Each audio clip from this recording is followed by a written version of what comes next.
영국의 그 대표적인 소설가 셰익스피어가 있습니다. 이분이 쓴 소설 가운데 베니스의 상인이라는 책이 있는데 거기에서 셰익스피어가 이런 이야기를 합니다. 반짝거린다고 다 금은 아니다. 반짝거린다고 해서 전부가 금은 아니라는 거죠. 그 말의 뜻은 가짜에 속지 말고 잘못된 것에 현혹되지 말고 헛것에 마음을 빼앗기지 말라 하는 메시지가 담긴 것이 아닌가, 그런 생각이 듭니다. 제가 한국에 있다가 밴쿠버 삼성교회에 목회하러 간 지가 13년 됐습니다. 제가 한국에 있을 때 취미가 있었는데 수석을 모으는 취미가 있었어요. 전문가는 아닙니다. 그냥 학생들 데리고 수련회 가고 또 강의나 또 내과나 또 산으로 갈 때 그냥 내 눈에 띄어서 예쁘다 생각되는 돌들을 주워서 하나 둘 모았던 게 몇십 개가 되고, 그러다 보니까 수석에 관심이 생겨서 책을 사서 보니까 이런 수석이 좋은 거다 하는 그런 안내를 받고, 그 다음부터는 그 책의 안내를 따라서 돌을 수집하기 시작을 했어요. 그러다 문득 또 좋은 게 보이면 때로는 돈을 주고 사기도 하고, 또 다른 사람에게 아주 강청을 해서 그것을 또 받기도 하고, 그러면서 어느 사이에 저희 집에 수석이 한 100여 점 정도, 책장 한 서너 개 절도 될 정도로 모아지게 된 거예요. 그걸 볼 때마다 그걸 수집한 사람이니까 얼마나 뿌듯하겠어요.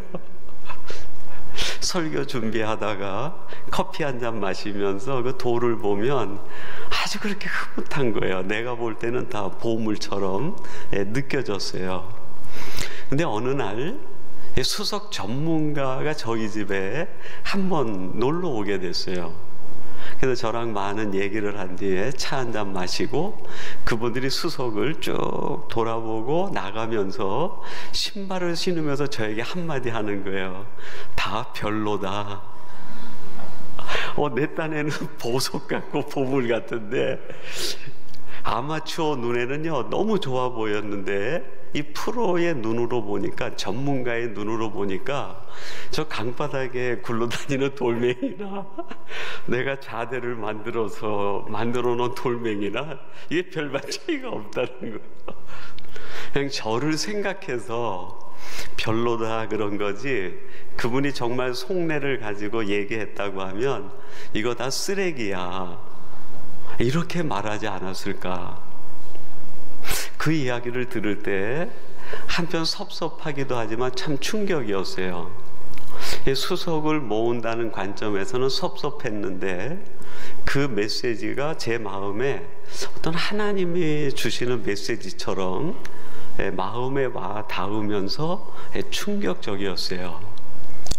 내가 나름대로 내 인생을 열심히 살았다고, 내 인생을 잘 가꾸었다고 해서 내 인생을 잘 다듬어서 살았다고 생각하고 하나님께 갔는데, 하나님이 그때 절 보고 야, 너 정말 별로야.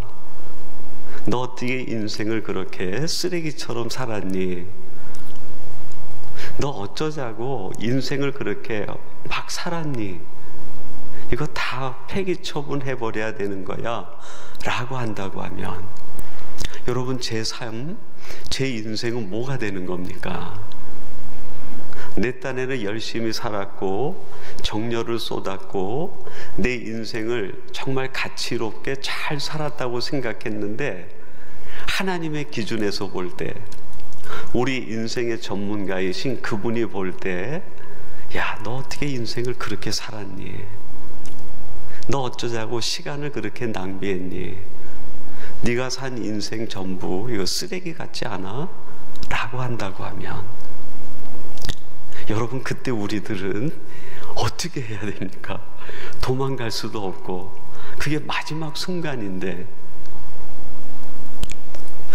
돌멩이를 보고 그분이 별로야 라고 했으니까 다행이지, 만약에 그게 마지막 제가 하나님의 보좌 심판대 앞에서 기성아, 네의 인생이 참 별로였다 라고 했다고 하면 제 인생은 이게 뭐가 되는 겁니까? 그 뒤로 그분이 한 얘기가 늘 마음에 클로즈업이 되는 거예요. 지금 내가 내 인생을 잘 가꾸고 있는가, 아니면 반짝거리는 걸 쫓아다니다가 헛된 인생으로 낭비하고 있는 것은 아닌가. 그게 늘 나를 되돌아보게 하는 하나의 리트머스 시험지가 되고 또 각성을 주는 메시지로 남아 있습니다. 근데 여러분, 성경에 보면 그 인생 마지막에 이런 사실을 알게 된 사람의 이야기가 하나 소개된 것이 있습니다. 그게 누가복음 23장 42절에 나오는 예수님이 십자가대로 돌아가실 때 양쪽에 두 강도가 함께 못 박히지 않습니까? 그때 오른편에 있는 강도가 예수님을 보면서 이렇게 이야기를 해요. 누가복음 23장 42절인데 제가 한번 봉독해 드리겠습니다. 이르되 예수여, 당신의 나라에 임하실 때에 나를 기억하소서 하니. 이 오른편 강도가 지금 십자가에 달려 돌아가시는 예수님을 바라보면서 이렇게 얘기하는 거예요. 주여, 당신의 나라에 임하실 때에 라고 얘기를 해요. 저는 성경을 묵상하고 성경을 연구하면서 성경에서 가장 가슴 아픈 구절, 가장 안타까운 요절이 뭘까, 그런 생각을 했는데 그게 이 누가복음 23장 42절이 아닐까. 오른편 강도가 지금 예수님을 보고 당신의 나라에 임하실 때에 그렇게 얘기하는 거예요. 이게 무슨 뜻일까 여러분? 이 오른편 강도가 자기 나름대로 자기 인생을 정말 열심히 살아보려고 산 거예요. 자기가 생각하는 기준과 나름대로의 원칙과 가치관을 가지고 이것이 인생의 의미가 있다고 생각을 해서 거기에다가 인생의 의미를 부여하고 열정을 쏟아붓고 시간을 쏟아붓고 자기가 할 수 있는 모든 능력을 쏟아부어서 살았는데, 그렇게 살아온 자기 인생의 결과가 헛거였다는 거예요. 지금 내가 살아온 내 인생의 나라가 있는데 이게 전부인 줄 알았는데, 이게 진짜인 줄 알았는데, 이게 최고고 최상의 인생의 가치관이고 목표고 목적인 줄 알고 이쪽으로 자기가 쏟아서 살아와 봤는데, 그렇게 산 내 인생이 마지막 순간에 잘못 살았다는 거예요. 이게 가짜였다는 거예요. 지금 마지막 순간에 내가 알게 된 게 있는데, 당신의 나라, 주님의 나라, 예수님의 나라, 하나님의 나라가 이게 진짜라는 거예요. 여러분들은 어떻습니까? 지금 여러분의 시간을 쏟아붓는 곳, 여러분의 열정을 쏟아붓는 곳, 여러분의 인생을 쏟아붓는 것은 어떤 나라에 여러분 정말 쏟아붓고 살고 계십니까? 말씀을 묵상하는데 쏟아붓고 계십니까? 예수님의 나라에 쏟아붓고 계십니까? 하나님의 뜻에 쏟아붓고 사십니까?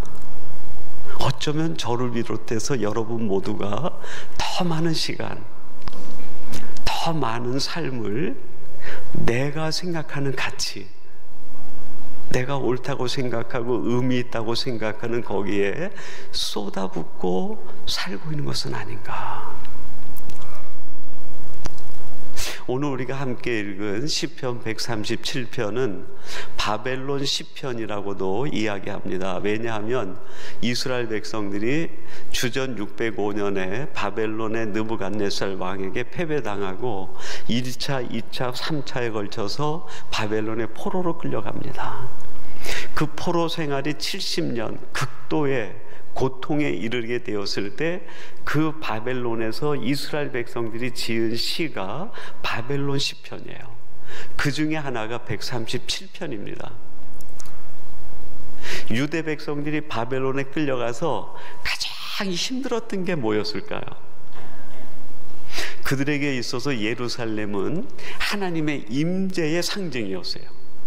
세상이 다 무너져도 무엇은 무너지지 않을까요? 예루살렘 성은 벽돌 하나 무너지지 않는다고 믿었어요.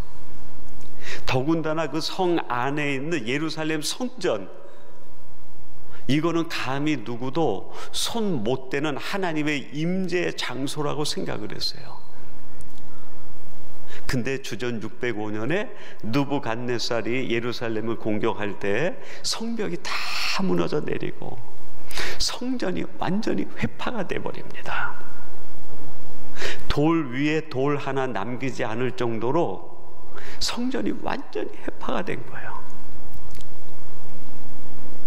그거를 눈으로 목격하고 바벨론의 포로로 끌려가 있는 이스라엘 백성들이 이해가 되지 않는 거예요. 사무엘하 7장에 하나님께서 다윗에게 약속하신 다윗의 위와 왕국과 하나님의 성전이 영원할 거라고 말씀하셨는데, 어떻게 영원하다고 말씀하신 성전과 예루살렘이 이렇게 처참하게 무너지고 마는가? 이해가 되지 않는 거예요. 이해가 되지 않는 거예요. 나중에 왜 이 예루살렘 성전이 무너졌는지 그걸 알게 돼요. 왜 그랬을까요, 여러분? 처음에 그 성전이 만들어질 때에는 진짜 성전이었어요. 근데 역사를 거듭하면서 그 성전이 어떻게 됐을까요? 변질되고 왜곡되고 더 이상 하나님이 거기에 임재하지 않는 하나의 돌이 쌓아진 돌무더기에 불과했던 거예요. 그들 눈에는 성전으로 보였지만 하나님의 눈에는 가짜였어요. 그걸 깨닫고 이 바벨론 포로로 끌려가 있는 이스라엘 백성들이 공동체가 지어서 부른 시가 137편인데 7절에 그들의 이 깨달음이 고백으로 담겨 있습니다. 7절 우리 같이 한번 봉독해 볼까요? 7절 말씀 같이 봅니다. 시작. 여호와여, 예루살렘에 멸망하던 날을 기억하시고 에돔 자손을 치소서. 헐어버리라 헐어버리라 그 기초까지 헐어버리라 하였나이다. 예루살렘이 멸망하는 그날을 그들이 기억했다는 거예요.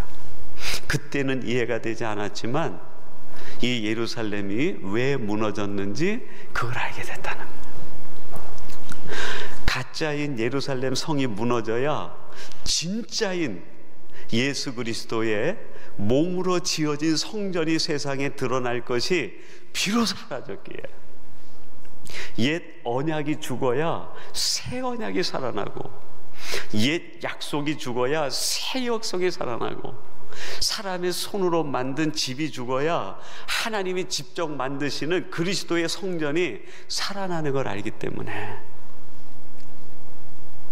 하나님께서는 사람들에 의해서 덧칠되어 있는 예루살렘 성전을 무너뜨리시고 예레미야의 새 언약을 비롯하여 예수 그리스도의 몸으로 지어지는 새로운 성전을 지으시기 위해서 가짜를 무너뜨리셨다는 거예요.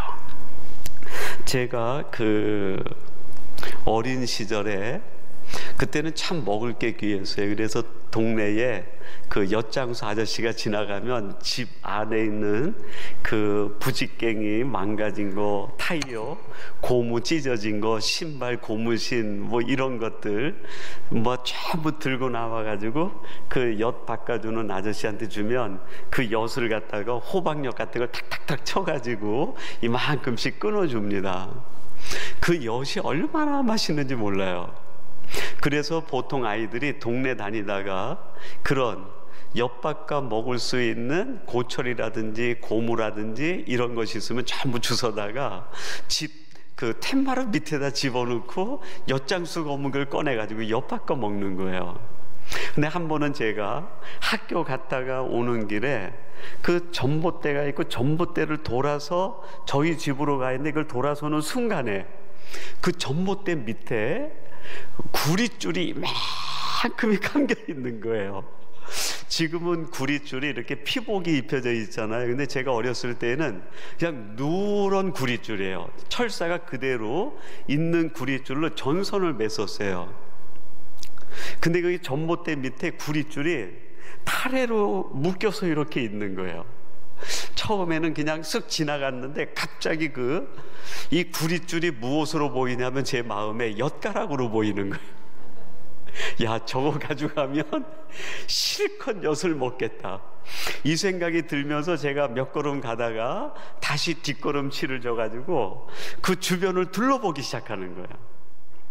이쪽 골목 보고 저쪽 골목 보는데 사람이 아무도 없는 거야. 다시 갔다가 다시 오고 다시 갔다 다시 오고 서너 번을 그러다가 다시 골목에 가서 사람이 있나 없나 확인한 뒤에 내 책가방을 열고 구릿줄을 집어넣으려고 하는 순간 하늘에서 내 이놈 하는 소리가 들려요. 하늘에 누가 있었을까요? 전기 공사하는 아저씨가 전기줄이 하도 오래돼가지고 이게 사기에다 매놔야 되는데 이게 노후가 돼가지고 자꾸 끊어지니까 그거를 다 걷어내고 새 전기줄을 교체하려고 전기를 놔두고 공사하는 중이었대요. 공사하는 중에. 여러분, 내가 조금만 철이 들어서 밑을 보지 않고 하늘을 봐야 된다는 걸 알았다고 하면 이런 실수 안 했을 거예요. 내가 하늘을 한번 들어서 봤으면은 그 위에 전기줄 갈고 있는 그 기술자 아저씨 봤으면 깨끗이 단념하고 집에 갔을 거 아닙니까, 여러분? 여러분, 우리가 너무 세상에 있는 것에 마음을 빼앗겨 버리면 하늘이 보이지 않아요. 근데 욥에게 하나님이 땅에 있는 것을 다 거두어 가고 나니까, 이 가짜들을 다 거두어 가고 나니까 마지막에 영원히 남아있는 진짜가 보인 거예요. 누굽니까? 하나님. 여러분들은 뭐가 진짜 같아요? 내 눈에 보이는 세상, 이게 진짜 같습니까? 여러분, 이건 엿가락 같은 거예요. 잠시 있다 사라지는 것들입니다. 이게 여전히 내 마음에 머물러 있으면 나는 기도할 때도 이것밖에 보이지 않아요. 내가 하나님 앞에 헌신하는 이유도 이것 때문에 헌신하게 되고, 내가 하나님을 경배하는 이유도 이것 때문에 경배하는 이유가 여기에 매여 있게 돼요. 이게 죽어야 돼요. 이게 다 사라지고 나면 하나님 때문에 기도하고, 하나님 때문에 예배하고, 하나님 때문에 찬양하고, 하나님 때문에 감사가 넘쳐요. 그게 진짜예요, 여러분. 두 번째, 우리는 뭐가 죽어야 될까요? 뭘 내려놔야 될까요? 내 마음을 지배하고 있는 가짜는 도대체 뭘까? 다니엘서 1장 8절, 여러분이 잘 알고 있는 말씀인데 제가 한번 읽어드리겠습니다. 다니엘은 뜻을 정하여 왕의 음식과 그가 마시는 포도주로 자기를 더럽히지 아니하리라 하고 자기를 더럽히지 아니하도록 환관장에게 구하니. 여러분, 다니엘서 1장 8절이 말하는 그 말씀 속에 가짜는 뭘까요? 세상이 주는 즐거움, 세상이 주는 편안함, 세상이 주는 쾌락, 그게 가짜예요. 근데 오늘날 많은 크리스찬들이 다 거기에 넘어갑니다. 세상이 주는 쾌락과 세상이 주는 즐거움과 세상 왕이 주는 진미와 세상 왕이 주는 포도주에 다 취해버려요. 근데 이 다니엘은 어떻게 했습니까? 그것이 가짜임을 알고 단호하게 그걸 버립니다. 그리고 오직 진짜이신 하나님, 그분이 주는 기쁨, 그분이 주는 평안, 그것만을 원하는 거예요. 여러분들은 정말 무엇이 진짜 평안이라고 생각합니까? 세상이 주는 것은 즐거움 같지만 그것은 우리를 점점 어둠으로 이끌어가는 우리의 인생을 파멸로 이끌어가는 미끼에 불과합니다.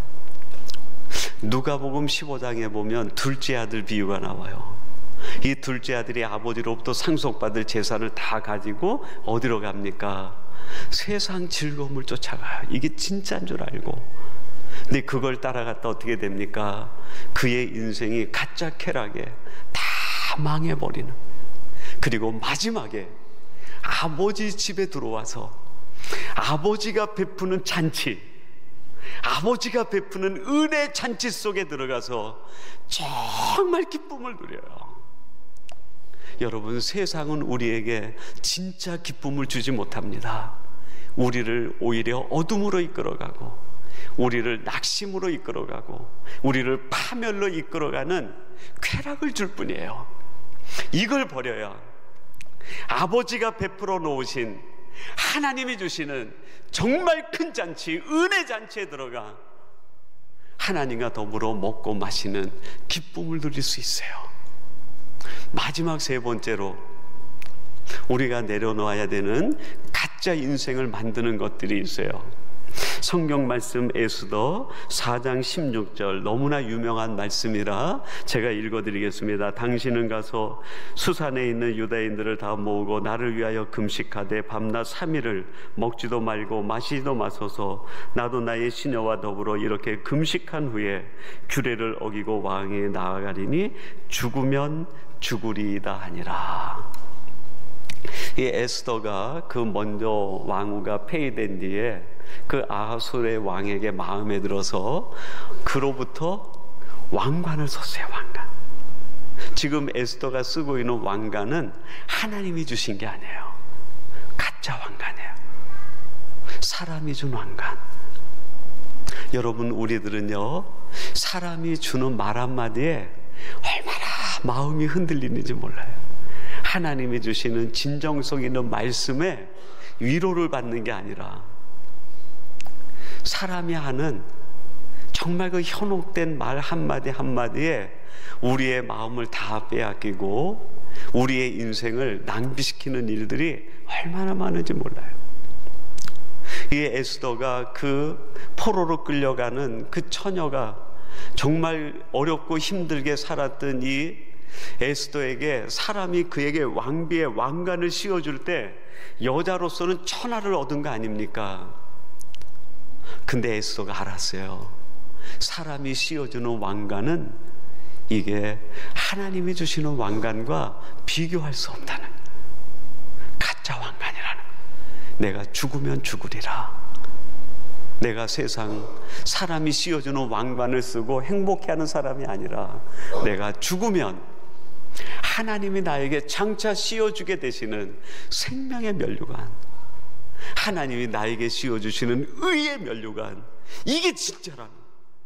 여러분, 세상 사람이 주는 모든 권세, 모든 명예 10년을 넘지 못해요. 세상이 주는 모든 영광 우리를 행복하게 하지 못합니다. 우리를 정말로 행복하게 하는 것은 하나님이 씌워주시는 의의 면류관, 생명의 면류관이에요.